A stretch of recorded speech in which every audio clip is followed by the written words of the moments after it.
sommes pas venus prendre un culte, nous sommes venus apporter un culte. Alléluia. Et comme j'ai dit dans ma prière, ce qui compte, on peut se tromper mutuellement. Je peux vous tromper, vous pouvez me tromper, même entre vous.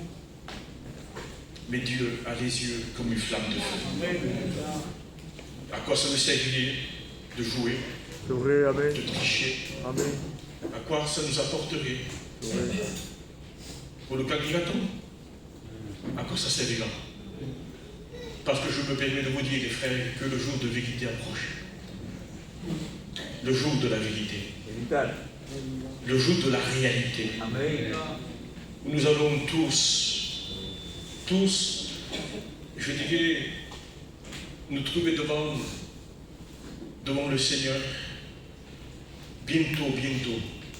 Je pensais à ça ces jours-ci, que les apôtres ont été les premiers serviteurs pour l'évangile et pour la terre. Je vous le dis, nous sommes les derniers. Nous sommes les derniers. Nous sommes l'Église qui va vivre l'enlèvement de l'Église et le retour du Seigneur. Tout nous le dit, tout nous le démontre, tout nous appelle, nous interpelle. Les médias, les journaux, les athées, parlant de ce qui se passe autour de nous, le climat, tous les extrêmes, la politique, le péché qui atteint son comble au plus haut niveau, dans toutes les nations.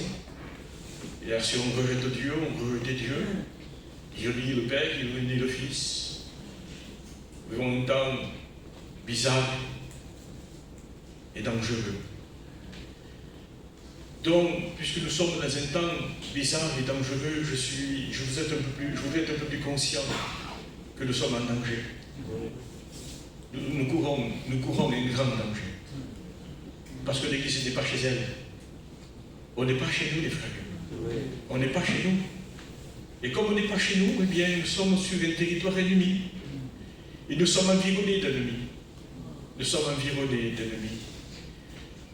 Je pensais à cette image quand Josué est parti. Vous savez, je pensais à Moïse, à Josué, à Élie, ces hommes remarquables, ces hommes extraordinaires de la Bible. Mais le Seigneur ne nous a pas fait voir que leur victoire, leur qualité. Il nous a fait voir aussi leur faille et leur faillite. Non pas seulement pour nous encourager en disant, parce qu'on est plus faible, peut-être qu'on a plus de défaites que de victoires, mais non pas pour nous encourager, dire, regarde, il est de la même nature que toi, c'est vrai. Tout est là pour nous encourager, pour nous faire du bien dans la parole. Mais le Seigneur a permis que cela soit écrit en disant, regardez.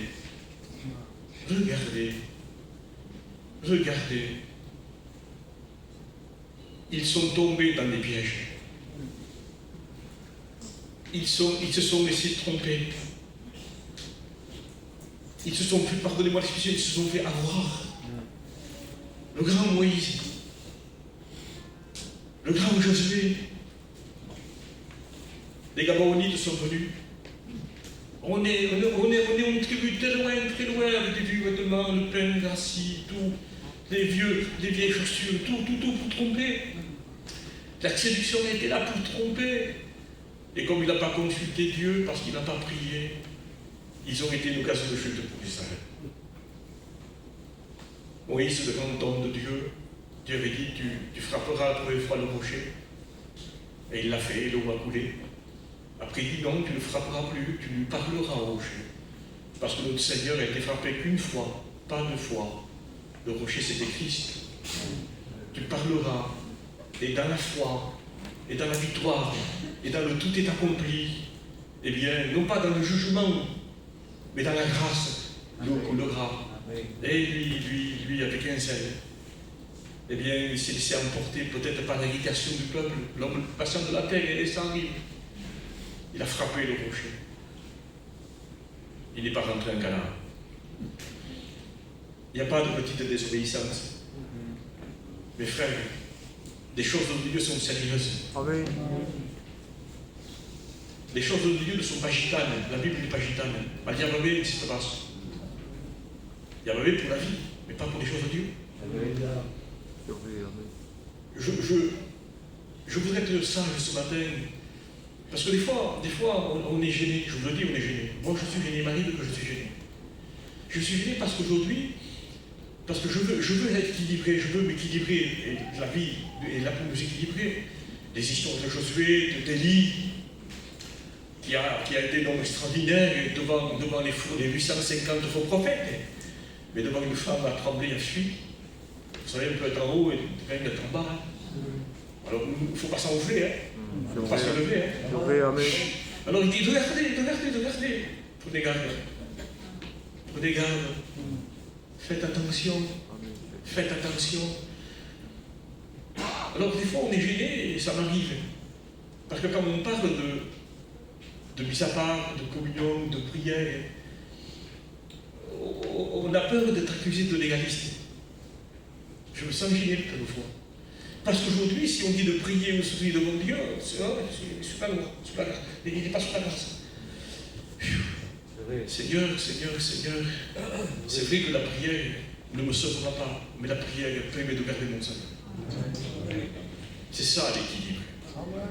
Alors, dans ce temps difficile où nous sommes, dans ces temps dangereux, je disais hier à des frères, on parlait ici, et on se disait que le diable prépare des œuvres. Il convoque ses généraux, son état-major, et il fait des plans. Il fait des plans. Il fait des plans pour chaque frère, pour chaque ministère, pour chaque sœur. Son rêve, son but, son idéal, c'est de faire mal à Dieu. Parce qu'il est en révolte contre Dieu, et pour faire mal à Dieu, il faut qu'il fasse mal à ses fils. Il faut qu'il fasse mal à l'Église. Alors il prépare des plans. Et j'ai un frère est venu me voir tout à l'heure, hier, et il m'a confessé en larmes, il m'a confessé qu'il a failli. Il m'a confessé qu'il a péché volontairement. Je ne dirai pas qui, ça ne me regarde pas. Priez pour lui. Mais il m'a dit pour épargner son frère, il s'est mis en avant, il a dit que c'était pas lui, que c'était pas son frère, que c'était lui. Mais il était brisé, et je disais, les frères, mais ça, le diable l'avait préparé. Il avait préparé ça. Il avait préparé. Et il y a d'autres cas, de frères et sœurs qui ne viennent même plus à l'église. Parce qu'ils sont tombés dans certains pièges. Mais le diable avait préparé ça. Il a préparé des choses. Il a préparé des pièges, des séductions. Il a préparé des compromis. Il a préparé des gabaonites.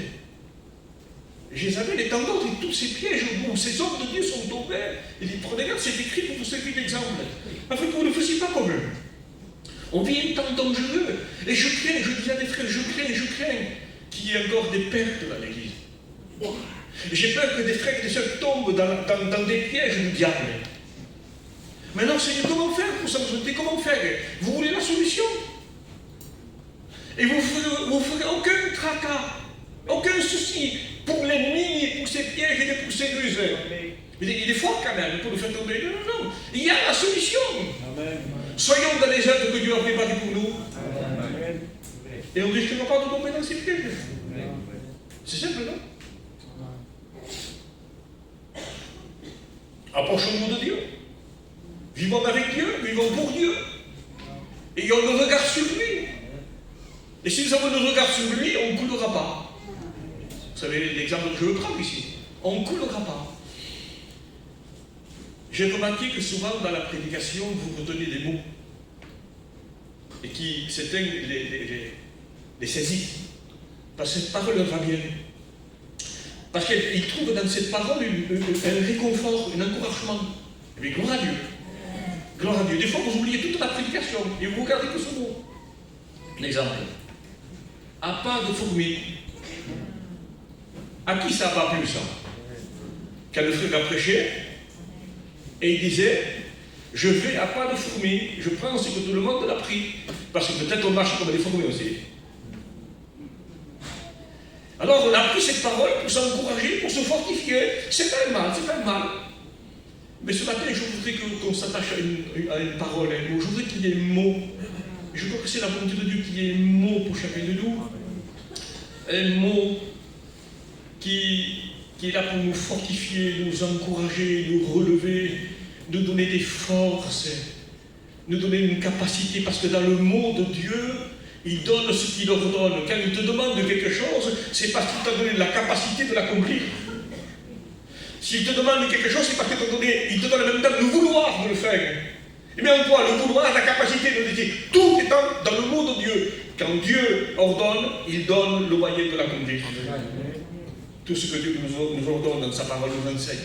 Il nous a donné le moyen de l'accomplir. C'est ça. La grâce, c'est ça.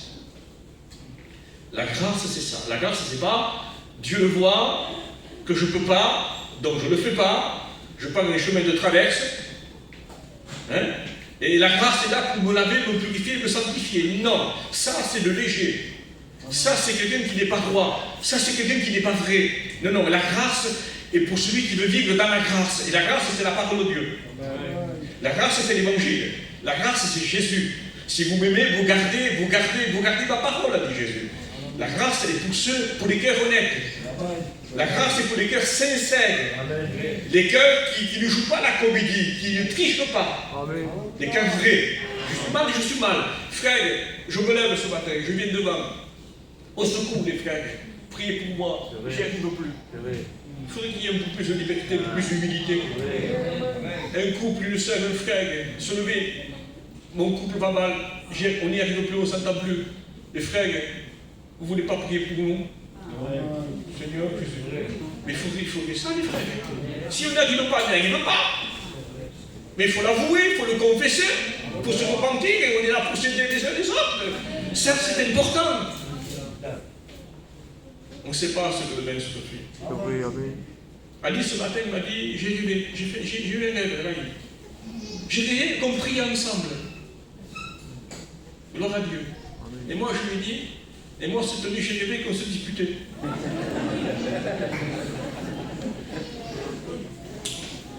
Alors il a dit, il faut qu'on veille.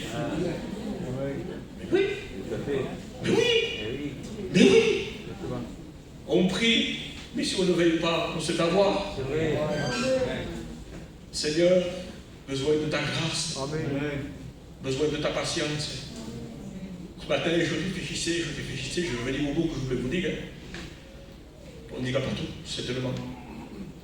On dit ce qu'il faut dire. Je ne veux pas me tromper, je ne veux pas m'égarer. Parce que de voix paraît droite, mais celui-ci peut-être n'est pas la bonne. Et des fois Moïse s'est détourné du chemin. Josué s'est détourné du chemin. Élie s'est détourné du chemin. Et d'autres. Toute la Bible est remplie d'hommes qui se sont détournés du chemin. Et moi, Seigneur, je ne veux pas plus que. Je ne veux pas me détourner du chemin. Je veux rester dans ta volonté. Je ne veux pas me croire bien si je suis mal. Je ne veux pas dire Alléluia, Alléluia, je loue, on adore Dieu et que ça ne cadre pas, ça ne passe pas. On sent qu'il y a quelque chose qui cloche. Et moi, je veux faire l'examen. Je ne veux pas me tromper. Ce n'est pas l'heure de se tromper. Je vous le dis de la part du Seigneur. Ce n'est pas l'heure de se tromper. Par exemple, il y a ce texte que je voulais vous lire, enfin, je ne vous le lis pas, mais je veux le citer, dans Ézéchiel, chapitre 47, verset 1. Il y a des questions de jour, cette parole est venue à mon esprit, donc je vous la partage. C'est l'exemple de cet homme qui avait cette vision, et que il dit c'est un homme.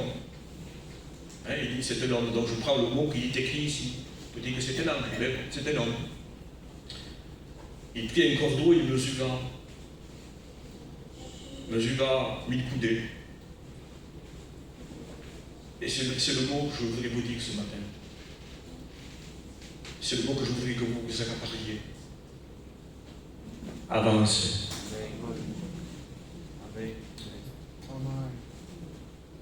Retenez que ça, s'il faudrait que je m'arrête ce matin, je voudrais que vous reteniez. Avance. Alors le texte dit qu'il est avancé à peu près 50 mètres. Il avait de l'eau chute aux chevilles. Après avoir arrivé là, arrivé à ce stade. Notre traduction de dit avance. Il mesure encore 500 mètres. Et il y avance. De l'eau jusqu'au genou. C'était notre état, notre niveau. Ça ne suffit pas. Il mesure encore 500 mètres. Il y a encore avance. De l'eau jusqu'à la taille. Ça ne suffit pas d'avoir atteint notre niveau. Il mesure encore 500 mètres. Il dit encore avance. Et là, il dit c'était tellement profond que je ne pouvais plus marcher. Il fallait y nager. Il fallait se laisser porter. C'est le mot que je voulais vous retenir ce matin. C'est l'heure d'avancer, les frères. De ne pas se laisser arrêter par quoi que ce soit, qui que ce soit. Par aucune séduction, aucun piège, aucune ruse de l'ennemi. C'est pas l'heure, les frères. C'est l'heure de dire que le maître revient, levons la tête, il vient, il est à la porte. Tout est prêt, sur la terre, en Iran, au Moyen-Orient, que ce soit sur toute la planète Terre, tout est prêt, dans le ciel, tout est prêt. Il manque que la voix de l'archange, le signal donné, le son de la trompette. Il manque pas grand-chose, les frères. Bientôt, nous partons. Mais avant de parler un peu courtement de ces exemples-là, c'est au verset 1er qui a attiré mon attention. Il dit, il me ramena vers l'entrée de la maison de l'Éternel. Il me ramena. Seigneur, si j'ai besoin de revenir, je veux revenir. Il est temps encore de revenir. Amen. Amen. Il est temps de revenir. Revenez. Toi qui as bien une purification, un petit croisement là, et qui est parti à droite ou à gauche, et tu te fais ta vie, ton petit entrain, ton petit commerce, ta petite vie, tout petit. Ta petite maison, ta petite voiture, tout petit. C'est petit, c'est pas grand-chose, c'est petit. Mais ça prend tellement de place dans le cœur. Revenez. N'aurais-je pas besoin de revenir en direction de la maison? Quand Salomon a bâti le temple, ou la dédicace du temple, il a fait une prière. Il a dit Éternel, si un jour nous sommes loin de cette maison, si un jour on s'est éloigné de cette maison, de ce que tu veux de nous, de ce que tu attends de nous, si nous sommes partis loin de déportation, et on se sent loin de Dieu, séparés de Dieu, on sent un vide, on sent un chaos, une faillite, on sent que ça ne marche pas, que c'est pas ça. On sent qu'on vient à la Réunion parce qu'on ne peut pas faire tout. C'est d'année qu'on vient à la Réunion, et on est tombé dedans quand on était tout petit, peut-être à la marmite. Je ne veux pas vous faire rire ce matin. Et ça fait partie de la tradition de la vie. Et comme il a dit, on est né dans la mission. Mais c'est pas parce qu'on est dans la mission qu'on fait de nous un chrétien, ou un serviteur de Dieu. C'est pas parce que le papa est pasteur que ça fait de nous quelqu'un. Et des fois, on est habitué à venir à la réunion, on ne sait pas faire autre chose. Mais on se perd dans la masse, et on se perd dans un système. On se perd dans une religion. Mais on sent qu'il n'y a plus d'onction. On sent que la ligne est coupée. On sent que ça ne passe plus. On ne capte pas. Qu'il est mal à la ligne, ça ne capte pas. Ça ne vient pas de son côté. Lui capte toujours. C'est toi qui ne captes plus. C'est toi qui ne ressens plus rien. Tu ne sens plus les ondes, la bénédiction. Tu ne sens plus que le Seigneur ne te mette pas la main sur l'épaule pour te fortifier, t'encourager. Un frère m'a envoyé une image. Et on voit quelqu'un, une sœur qui est voilée, qui se tient au genou sur son fauteuil, qui prie Dieu. On le voit dans cette image. Et on voit l'ennemi, un homme en noir derrière elle, avec une faux à la main, et qui va pour la frapper. Mais elle ne s'aperçoit pas de ça. Elle est dans la prière. Mais de l'autre côté sort comme la tête d'un lion. Et on voit l'homme noir. On ne sait pas tout ce qu'il a fait pour nous. On ne sait pas ce qui se passe dans les journées. Combien de fois le Seigneur t'a gardé, t'a béni, t'a empêché d'accident, t'a empêché une catastrophe, une horreur, des malheurs. Tu vois, il m'arrive, Seigneur, de dire merci. Parce que le téléphone n'a pas sonné dans cette nuit. Amen. Je dis merci. Amen. Merci parce que le téléphone n'a pas sonné. Merci parce que nous avons atteint la fin de la journée. Ah, merci Seigneur. Et encore, dans la nuit, on a encore eu comme une crainte de dire merci Seigneur. Et le Seigneur a gardé. Combien de fois, l'ennemi est venu vers toi, tu t'es pas aperçu, toi. Mais il y avait le lion de la tribu de Juda. Il y avait le Seigneur, Combien de fois tu n'es pas consciente, que tu es précieux et précieuse. Alors peut-être tu es en déportation. Mais l'homme de Dieu avait dit, Seigneur, si nous sommes en déportation, mais de là où on est, si on se trouve loin de la maison, et qu'on se tourne vers la maison, et qu'on fait une prière, oh Dieu exauce des cieux. Et Dieu a répondu. Il a dit à Salomon, si vous êtes en déportation parce que vous avez péché, parce que vous avez désobéi, parce que vous avez failli, si vous vous tournez, je vous exaucerai. Alléluia. Je vous rappellerai. C'est vrai. Amen. Amen. Tu es bon, Seigneur. Amen. Merci, Jésus. Il me ramena vers l'entrée de la maison.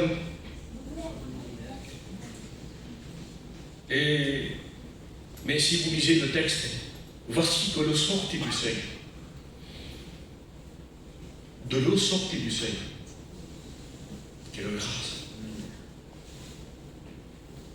Il s'est tourné vers la maison, mais il n'était pas dans la maison.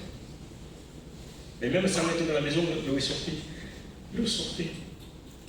La grâce sortait. La bénédiction sortait. La miséricorde sortait. La patience sortait. L'eau de la vie sortait, nous aussi. L'eau de la parole sortait. On sait qui est la source d'eau vive, nous. Le Seigneur a dit un jour, de grand jour, le jour de la fête. Si quelqu'un a soif, qu'il vienne.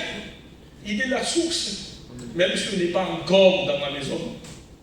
Mais le fait de se tourner vers la maison, l'eau coule déjà.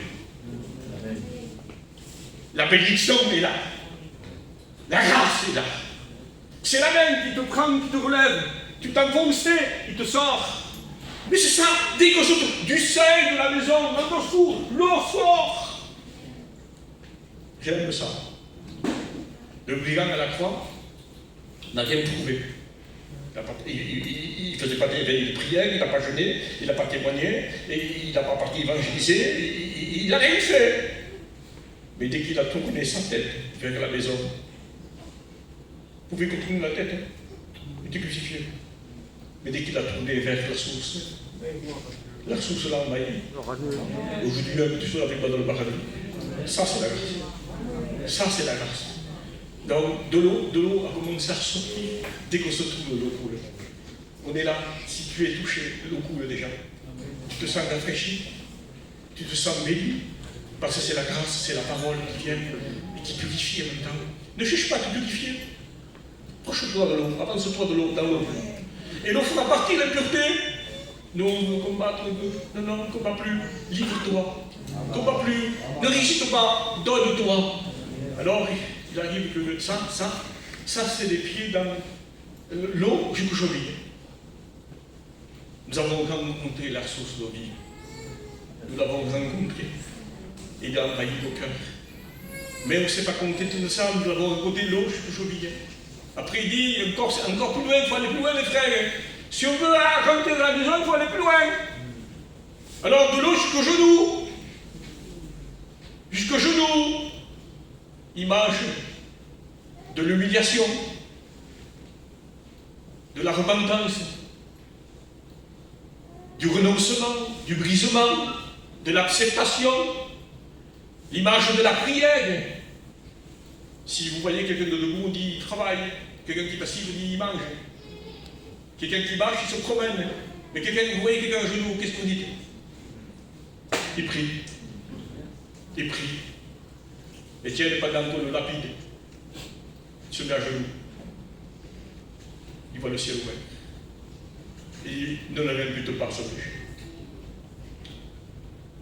L'image même de la prière, l'image même de la communion avec Dieu. Nous avons reçu le salut, mais il faut garder le salut. Pour garder le salut, nous avons besoin de la prière des frères. Quelques mots dans la prière, veillez et priez, afin que vous ne tombiez pas dans la tentation. Veillez et priez afin que vous ayez la force d'échapper. Veillez et priez qu'en tout temps tes vêtements sont blancs, que l'huile ne m'accompagne sur ta tête, mais j'aurai la force d'encarrer mon vêtement blanc et l'huile ne pourra couler que si je suis une vie de communion. Et comme il dit dans la parole du Seigneur, eh bien, comme dit ce texte que je ne sais pas où j'ai mis, peu importe, oui, que vos lampes soient allumées. Amen. Ça c'est pour plus tard, laisse tomber. Je ne veux pas m'embrouiller ce matin. Mais la prière, nous avons besoin de nous tenir dans la prière, les frères. Mais c'est une question de cœur, on peut prier debout, c'est vrai qu'on peut prier debout, c'est vrai. Le Seigneur priait debout, devant le tombeau de Lazare, il a fait une prière. Et après là, il sort, la victoire est là. Pierre priait, quand il priait, il se mettait aussi à genoux. Paul aussi se mettait à genoux pour prier. Mais nous on dit, c'est pas utile de se mettre à genoux. Bon, si vous voulez. Mais moi je vois que mon Seigneur et mon Seigneur se mettaient aussi à genoux. Pas peut-être devant les gens. Pas devant les gens. Après avoir fait un miracle, la multiplication des pains par exemple. Il multiplie le pain. Après il envoie la foule. Il envoie même les disciples. Et il s'en va prier. Et le texte dit, il se met à genoux. Et se mit à prier. On a dit c'est une histoire de cœur, que sont debout assis à genoux, c'est une histoire de cœur, oui. Bon, mais je pense que lui, c'était pas un problème ça. Son cœur y était quand il était debout, son cœur y était quand il était couché ou assis, mais il sentait le besoin, lui, je vous dis ça comme ça, les frères. Réfléchissons. Lui, le Fils de Dieu, la parole faite chair, sentait le besoin dans la prière de s'humilier devant son Père. Il se met à genoux. Gethsémane, il se jette à terre, il se met à genoux. Pas ce qu'on ne réfléchit pas, c'est les genoux. Ne le faites pas ici, sauf si on décide de faire une réunion de prière à genoux. Mais je vous dis par là, c'est important aussi.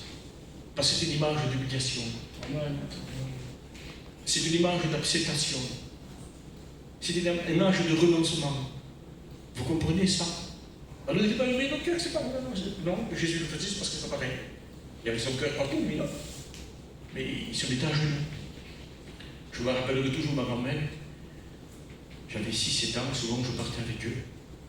Souvent on venait ici à Tarascon, donc à l'hôtel chez Valette. C'est rien du maintenant, il y a plus de 50 ans. Mais elle pouvait rentrer à n'importe quelle heure.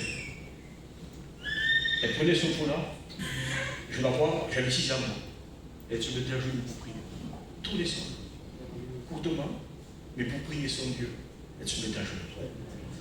Nous avons perdu l'habitude, hein? Oui. C'est vrai, ça. C'est vrai. Parce que même sans prier, quelqu'un à genoux prie. Je ne sais pas quoi dire. Mets-toi à genoux. Dis rien. Dieu voit. Tu es dans une attitude de prière. Une prière dans la prière. Je dis que ça, il ne faut pas trop charger, il ne faut pas trop mettre en plus. Ça, il y a encore plus loin. Il dit, avance. Retenez, avance. Je le dis ce matin. Avance. Il faut aller plus loin. Parce qu'on ne peut pas rester toujours à genoux. Hein. Il y a un moment où il faut se lever, croire-je. Il ne faut pas prendre des résolutions, et tu fais rien du tout. Tu ne bouges pas, on ne te voit pas. Je prends l'expression des Parisiens, hein, parce qu'ici il n'y en a pas, le métro il n'y en a pas ici. Mais je prends l'expression des Parisiens. Métro, dodo, boulot. Et tu es pris dans un système. Et tu es peut-être dans une religion, mais qui ne voit plus les choses de Dieu, ce que Dieu attend et veut de toi. N'oublie pas, Dieu a préparé des œuvres pour chacun de nous. Et si vous ne voulez pas prendre le risque de tomber dans les pièges et les œuvres que le diable a préparées pour vous faire tomber, soyons dans les œuvres de Dieu. Tout frère, toute sœur qui sont tombés dans le péché, c'est parce qu'ils n'étaient pas dans l'œuvre de Dieu. Là, je crois, pouvoir m'avancer. Parce qu'ils sont sortis du chemin. Et dès qu'on sort du chemin, l'autre il vient, il nous casse les jambes. Alors il dit encore avance. Et de l'eau je fais la taille. Et là, il y a plusieurs textes. Mais une ceinture à terrain, il dit. Cela se trouve dans le 2 Rois, chapitre 9. Dans le livre de Néhémie, dont nous avons parlé tout au début, que nous avons pris l'œuvre ici, hein, que chacun mette son épée à ses rênes, attachée à ses rênes. Dans Ézéchiel, il dit la justice sera la ceinture de tes rênes. Et ce que j'aime beaucoup, c'est l'image du service. Des reines, c'est l'image du service. Il dit sainte des reines. Ça veut dire qu'à l'époque, on portait de robes longues. Et pour pouvoir faire une œuvre, quelque chose, il disait sainte des reines. On prenait une ceinture, on attachait la robe, on la relevait un peu, pour pouvoir courir, marcher, agir, faire. Par exemple, notre maître, c'est ceint d'un linge. Il a ceint sa robe pour servir. Je n'ai pas besoin de vous citer d'autres exemples. Il s'est ceint d'un linge et il s'est mis à laver les pieds de ses disciples. Quel service! Quel service! Quel exemple! Quelle humilité! Le Créateur, le Seigneur, le Sauveur, il a lavé les pieds de tous les disciples, tous. La grâce est pour tous. Et tu en fais ce que tu en veux. Il s'essaye. C'est l'image même du service pour Dieu. Il y en a qui se perdent dans un service. Il y en a qui se perdent dans une activité. Un jour,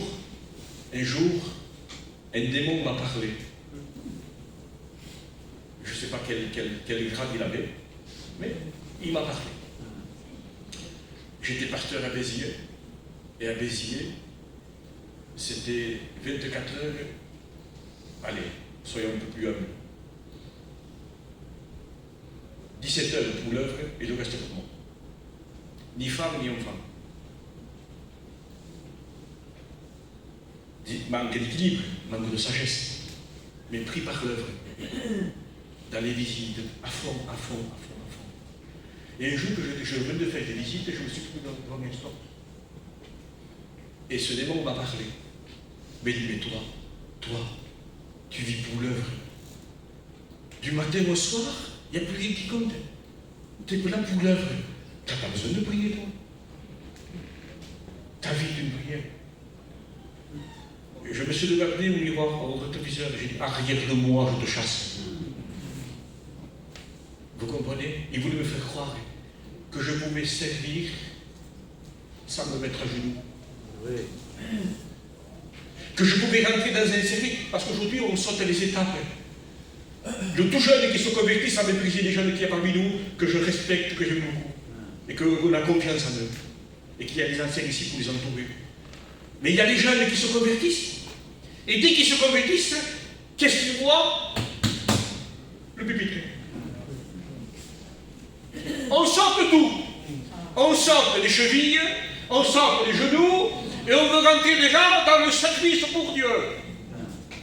Alors là, on les voit avec une attitude. Souvent avec une grosse Bible. Souvent, très percée. Et ça arrive même que pendant mon prêche de Ézéchiel, il y a des équilibres. Qu'est-ce que c'est ma ramène ça. Pendant que le pasteur prêchait, Thérèse, elle disait la Bible. Le pasteur dit, Thérèse, c'est pas le moment de ligue, il faut écouter la parole. Il y a des choses comme ça. Sauter des étapes. Alors, ne sautez pas les étapes et regardez le danger aussi.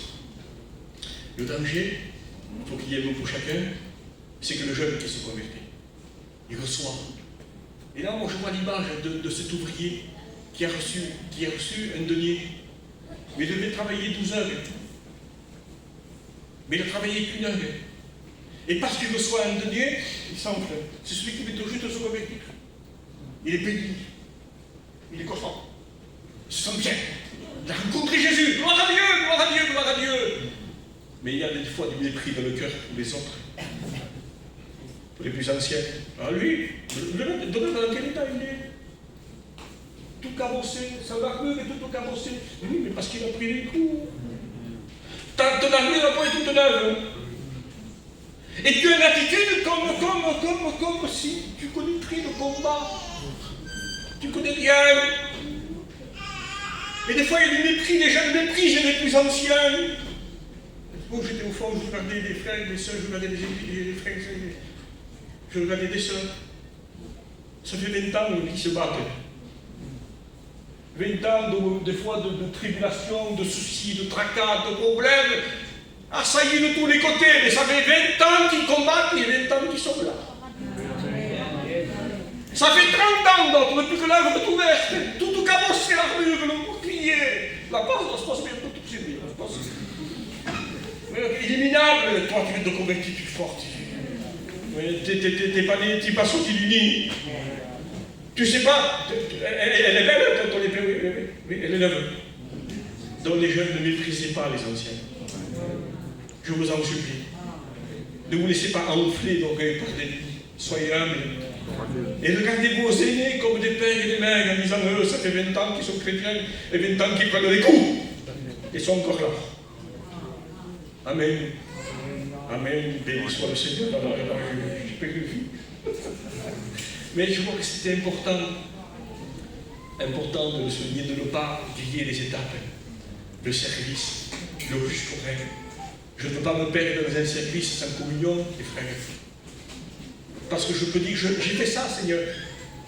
Écoutez, et je l'ai prêché, je le dis aussi ici, pour secouer, pour réveiller. L'autre fois, j'ai prêché même à Orgon, pas loin.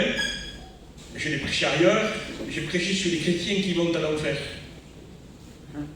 Les gens, ils ont été un peu choqués. Vous avez un peu l'habitude, mais eux, c'est le gars. Et je dis, vous voulez le texte à l'appui? Ah oui, je donne le texte. Quel est ce texte? Vous dites Seigneur, Seigneur. Ce ne sont pas tous ceux qui disent Seigneur, Seigneur qui rentreront dans le royaume des cieux. Et là, ils disent, Seigneur, nous avons chassé des démons, nous avons prêché l'évangile, nous avons fait des miracles, nous avons prophétisé même. Et le Seigneur le dira à ces chrétiens-là, je ne vous connais pas et je ne vous ai jamais connu, retirez-vous de moi, ouvriers d'iniquité. Ce sont les chrétiens et les pasteurs, parce qu'il y a des pasteurs dedans, qui vont à l'enfer. Qui sont ces gens-là? Ce sont des gens qui ont grillé les étapes, qui ont eu la joie d'avoir de l'eau cheville, c'est-à-dire l'évangile est venu jusqu'à eux. Mais ils ont grillé les étapes sans communion, sans consécration, sans mise à part avec Dieu, sans vie de Dieu, sans intimité avec lui. Mais où vous voulez arriver? Sans prière, sans me tenir devant Dieu, sans chercher la face de Dieu.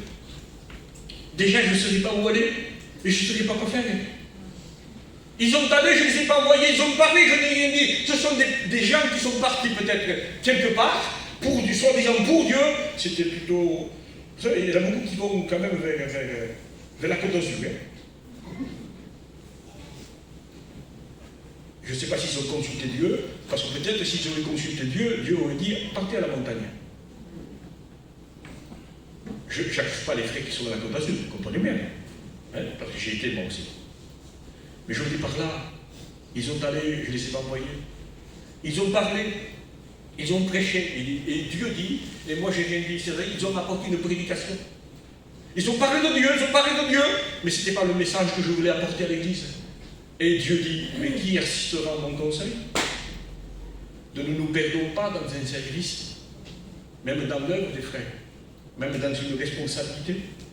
C'est l'heure d'avoir cette communion avec Dieu, cette intimité avec Dieu. C'est l'heure d'être à l'heure, ni trop tard, ni trop tôt. Je vous ai pas ton heure. Je me promenais tout à l'heure, je disais Seigneur, je vais conclure. Je dis Seigneur, je vous ai à ton heure. Je vous ai à l'heure de lui. Amen. Je ne veux pas être ni en retard, ni trop tôt, je vais être à ton heure. Je vous ai dans les... Je fais partie de l'œuvre, des événements aussi. Je veux que ma vie fasse partie des écritures, des scripturières.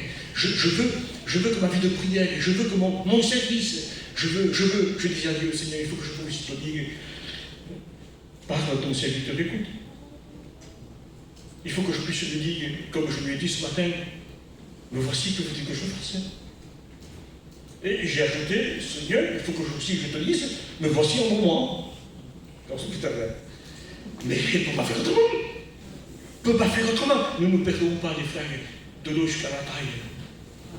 Pour le service. Oh, les frères, c'est l'heure d'être à l'heure. Parce que très bientôt. Et nous devons rentrer après à la dernière étape que je ne commenterai pas trop. Il dit encore, avance. Alors, ce n'est pas là. L'évangile, je me suis fait baptiser. Ça fait des années. Je vis, je me tiens dans la prière. Je suis dans le sacrifice de Dieu. Avance. On n'est pas en vacances. On n'est pas des touristes. Jusqu'à la fin. Jusqu'à la mort. Ou jusqu'à ton retour. Avance. C'est l'heure de se ressaisir. C'est l'heure de dire, présente Seigneur, avance pour tes fils, avance pour tes petits-fils, avance pour ta maison, avance pour ton église. Soyons dans le champ de Dieu les frères, soyons des hommes engagés, premièrement dans la prière, dans la communion, dans l'intimité avec Dieu pour savoir comment faire et avoir la force de le faire. Cela ne se trouve que dans l'exemple du cep et du sarment, Jean 15. Seigneur, je veux porter du fruit, je veux du fruit, je veux du fruit, je veux du fruit. T'occupe pas du fruit. Occupe-toi de rester attaché au cep. Reste resté au cep. Et une vie intime, de communion étroite. Laisse passer la vie du cep en toi. Et sans te tracasser, sans aucun effort, sans aucun mérite, sans aucune gloire, les gens verront le fruit au bout. Parce que ce n'est pas ton fruit, il est écrit les fruits de l'esprit. C'est pas toi. C'est toi. C'est toi. T'as rien à voir. Les fruits de l'esprit est attaché à lui. T'inquiète pas. Ne dis plus j'y arriverai plus. Ne dis plus ça. J'ai dit non, reste là. Reste réfé. Reste réfé. Et le Saint-Esprit vient. La Bible l'époux vient. Donc si on vient, la scène passe. Et lui crée en toi le vouloir, la capacité, le faire. Il fait tout. Avance. Alors il dit, je ne peux plus. Seigneur, je ne peux plus. Ne vous laissez pas distraire, j'arrête. Avance, lui. Il dit, mais je ne peux pas, Seigneur. Il faut que je nage. Jette-toi. Père pied. Nous veut tout contrôler, on veut toujours se diriger. On veut savoir où. Le Seigneur dit, va-t'en. Mais où? Ça ne te regarde pas. Va-t'en pour toi. Va-t'en. Mais où? Va-t'en. Je t'ai dit de partir avant de partir. Sans savoir où il allait. Oui, il savait qu'il allait passer par le désert. Et il est parti. Et nous, on veut tout avoir pied. On veut tout comprendre. On veut avoir les explications de tout, nous. Faisons-lui confiance. Je perds pied, viens. Nage. Et quand tu n'auras plus de force de nager, il te portera. Alléluia. Il te portera. Alors ça vaut le coup de se tourner vers la maison. Je ne suis pas encore, je ne suis pas, mais quand on s'est tourné, l'eau est sortie. Et nous avons vu les effets, non? Que l'eau nous a envahis. Alors les frères allons plus loin. Alors je vous dis que ça, je m'arrête. Veillons et prions. Le maître a plus passé du temps dans la prière que dans la prédication. Oui. Le maître, le Fils de Dieu, passait des nuits entières dans la prière. Et nous, avec quelques minutes, quelques secondes, on croit arriver à tout. Et encore, on est capable de se lever au-dessus des autres. Nous avons besoin de revenir à ses pieds, les frères. Revenons à cette étape. Savoir tomber à genoux.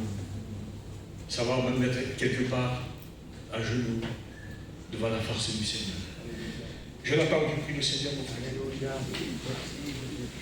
Nous voulons te bénir, Seigneur, pour ta parole ce matin. Elle a été pour nous